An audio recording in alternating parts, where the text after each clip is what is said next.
Hey folks, this is Jake Davis with an old school wrestling video for you this morning.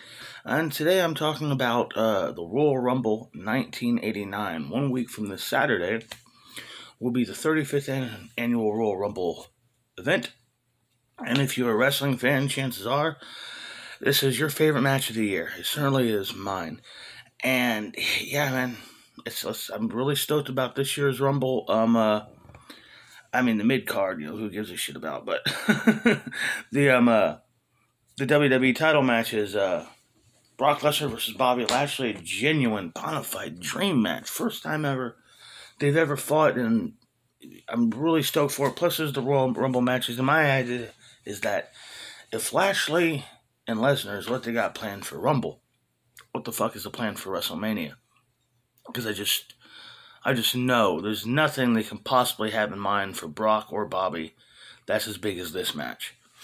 Anyhow, so let's talk about the 89 Royal Rumble, the first one to ever be aired on pay-per-view. The first ever Royal Rumble was 1987. It was a bit of a dark match, I think around October. Wasn't televised, won by the one-man gang. And then 1988, there was a TV event called the Royal Rumble, 20-man, won by Hacksaw. This is the first time it was on pay-per-view, first time we had the 2-minute intervals, the first time we had 30 men. However, it would not be until 1993 until the stipulation of the winner goes challenges at WrestleMania was added.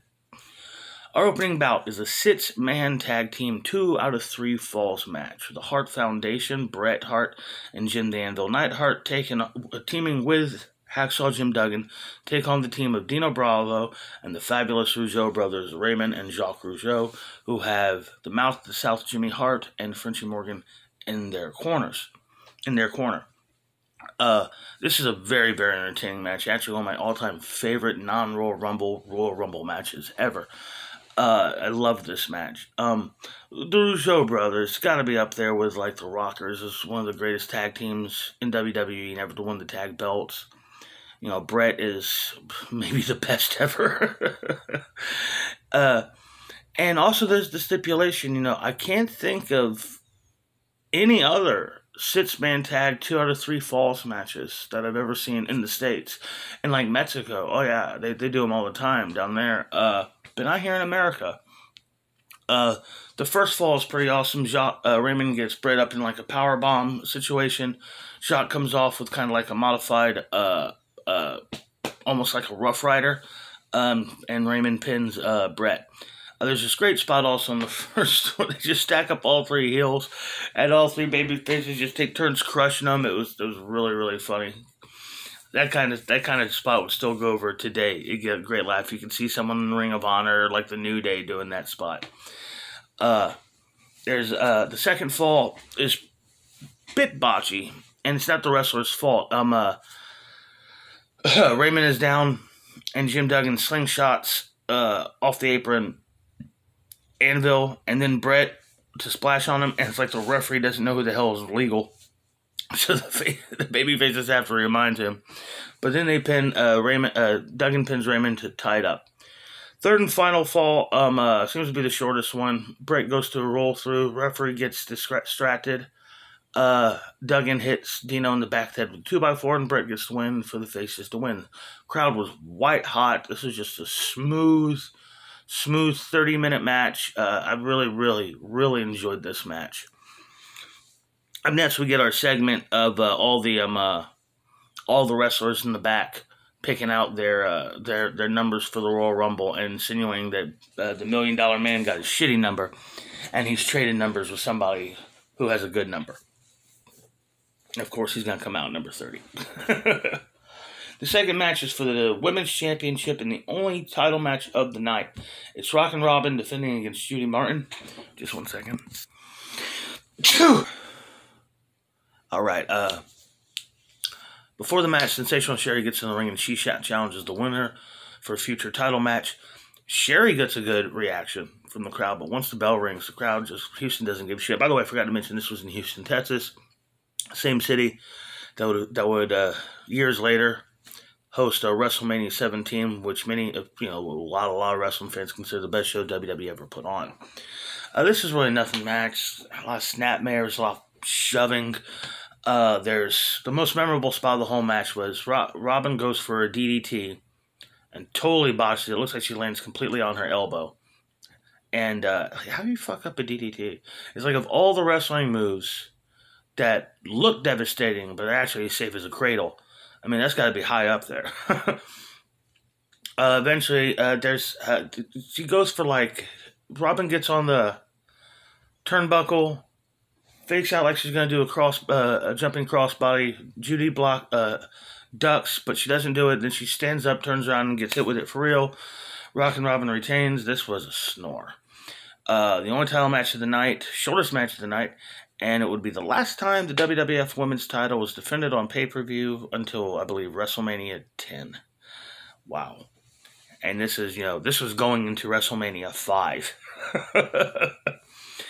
Up next is the Super Pose Down, the Intercontinental Champion, Ultimate Warrior, facing Ravishing Rick Rude. And it's not a match, it's just posing, just flexing. And this is a bit of an infamous segment because, well, first off, an actual pose down, actual physique and body types of Rick Rude wins. But, it's just not something that they would do on pay-per-view, even a few years later. You know what I mean? This was kind of weird to see this as part of a big pay-per-view thing. But this is obviously setting up for their IC title match at WrestleMania 5, which has one of my favorite finishes. The Bobby Heenan holding Warrior's feet. I'm so tired today. But what bothered me about this on Peacock was Rick Rude's theme is obviously dubbed. It's not Rick Rude's original theme music. And since they play it every time he flexes, Jesus Christ, guys, listen to this bad knockoff like 6 different times. I mean, it goes on forever, but Bobby Heenan and Gene and Rude keep it entertaining and funny. Bobby constantly sucking up to the Houston crowd. I know these good people, good, God-fearing, honest people in Houston, Texas are going to pick the right man. Eventually, the crowd just keeps booing Rick. They keep cheering the Warrior. I mean, he's not even really posing. He's just doing this brah, brah, kind of thing. He's the Warrior. He sucked. And then Rude just attacks him with the flex bar, and they run off. This is like, considering how stupid it is, and how long it goes, it was far more entertaining than it should have had any right to be. Up next in our semi-main event is a grudge match. King Haku, the new King of the Ring, taking on Harley Race, the real King of the Ring. And just, those guys. Ming versus Race. This was just exactly how it sounds. This was two big, nasty, tough sons of bitches doing big, nasty, tough sons of bitch things. This stiff, nasty, physical match. I enjoyed this one too. It's a tough man match. And the finish is Harley Race misses some kind of clothesline or something, turns back around, walks right into a super kick from Haku, and the King retains or wins. I don't think this was for the crown. They didn't mention that, but it was like, yeah, man, I enjoyed this match. It's a stiff, badass, manly match. Okay, one second. And in our main event, we finally have the first ever pay-per-view aired Royal Rumble match. 30 men, 1 man, 2 men start, another man comes out every 2 minutes. I ain't gonna go through everybody who's in this. But at the beginning of the show, they have, in a hype packet, they have Vince McMahon just listing everybody who's going to be in the Royal Rumble. The Rumble has changed. Oh boy, has it changed, man. Can you imagine that now? They would tell you every single person who's going to be in the Rumble before it's announced. There'd be no surprises. It's part of the show. It's part of the fun. And there's also this bit I really liked right before the match of all the different managers cutting quick promos as if, their person winning the Rumble is just the same as they're going to win. Mr. Fuji is going to be the real winner tonight. And just the high spots of the Rumble itself. Lots of great stars in the Rumble. Both tag team champions, Ads and Smash and Demolition, have to start. And they don't even hesitate. Bell rings. Boom, boom, boom, boom, boom. They're going right at it. One of the big storylines is Macho Man Randy Savage is WWF champion going into the match. Hulk Hogan's also in the match. Hogan dumps out Savage is another guy at the same time. He's just in the match. You know, he's a battle royal. It's every man for himself. Savage gets pissy. There's some arguing in between them. They do shake hands, but this would set the seed for Savage turning heel a month later and then main eventing WrestleMania 5 and one of Hogan's best matches. There's some other cool stuff. Oh, what was the Andre the Giant? Okay, we all love Andre, and Andre deserves every bit of respect as he gets, but if a veteran would have put in the performance he did in this Rumble, and like in the one coming up, the internet would just shit on him. Doesn't matter how great he was, doesn't matter how injured he is, doesn't matter how much time he put in the business, they would shit on this performance because Andre just walks around for 10-15 minutes selling nothing, choking guys in the corner until Jake the Snake comes out after Jake the Snake had been eliminated. Jake the Snake comes out with Damien and chases Andre off, of course setting up for their Mania match. I think they've had a match. Yeah, they had a match at Mania. I think. Mr. Perfect Kurt Hennig comes out, and it's almost weird to see him as Mr. Perfect without the solid colored singlet. He wouldn't debut that until Mania a few months later. But yeah, he puts on a real good showing here. The Bushwhackers last way too fucking long. That's the famous bit where the Warlord comes in, poses, steps in the ring, and gets eliminated in just a second by Hulk Hogan. It wasn't until 20 years until Santino Marella broke that record. And finally, the final man is the $1 Million Man, who's bought the number 3 spot. And the last 3 men are him, Big John Studd, and Akeem, the African Dream. Oh boy. You know what, I'm not going to go into it. Everyone knows it was silly.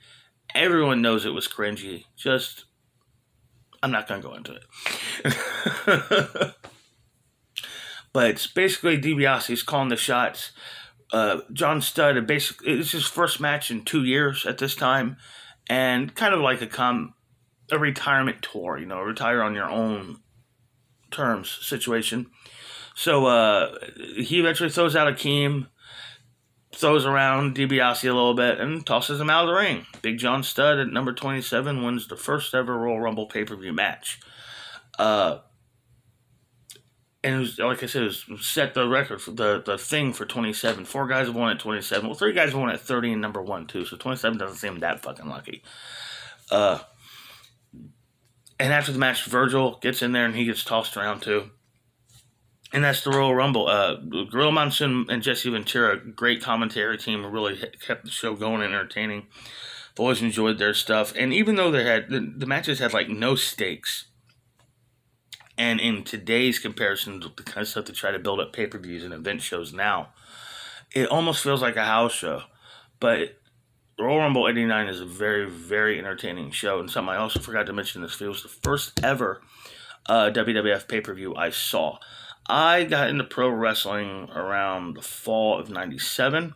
At first, I just was watching WCW. By the time we were going into WrestleMania 14 season with Tyson coming in on Raw, I was watching Raw too by then. And all my friends really liked Stone Cold and The Rock too. So I wanted to see what these guys were like. So, and wasn't really allowed to order every single pay-per-view. I mean, they were pay-per-views. They were $30 a shot. There were 2 a month, and parents just said no.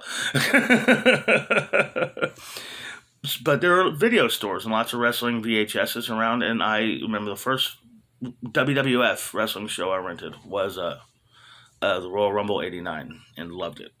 And yeah, here we are 25 years later, nearly, 24 years later, and it is just still really, really entertaining. I would argue it's one of the best Royal Rumble overall pay-per-views of all time. Yeah, I hope y'all enjoyed this video. I hope you're stoked for the Rumble. I gotta get back to my bat by bat videos. I'm Jake Davis, and I'll catch you on the fly.